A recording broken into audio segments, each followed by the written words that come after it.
पंजाब में बल्ले की वाज़ेह फतह के बाद स्पीकर पंजाब असेंबली का बड़ा बयान। चौधरी परवेज इलाही का कहना है कि वजीर आला बनकर सूबे की तरक्की के लिए काम करूंगा। साबिक वजीर आजम का हुक्म मिला तो वो पंजाब असेंबली तोड़ने में बिल्कुल वक्त नहीं लगाएंगे।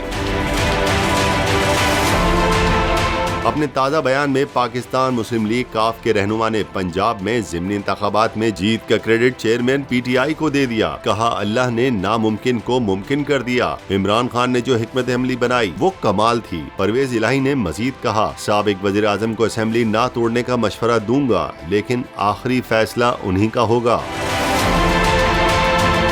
चौधरी परवेज इलाही का कहना था कि 30 साल के सियासी कैरियर में हमेशा आवाम की खिदमत को मुकद्दम रखा। डायलॉग सियासत का हिस्सा हैं, बातचीत के रास्ते खुले रहने चाहिए। मुस्लिम लीग काफ के रहनुमा ने हालिया कामयाबी का क्रेडिट अपने बेटे को भी दिया। कहा, मोनिस इलाही की वजह से मैं पीटीआई के साथ मुस्तकिल मिजाजी के साथ जुड़ा रहा।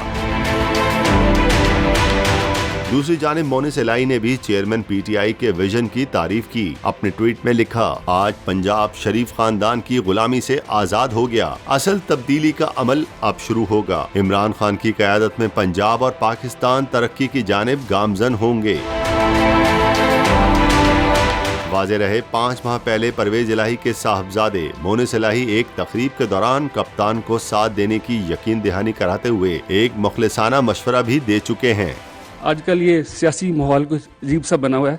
सियासी लोग हैं हम, हमारा काम है लोगों को मिलना, कोई घर आए इसको वेलकम करना।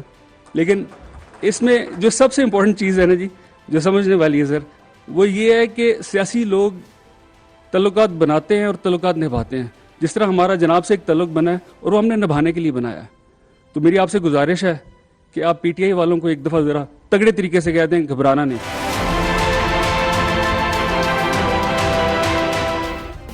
सब्सक्राइब करें और बेल दबाएं ताकि कोई खबर रह न जाए।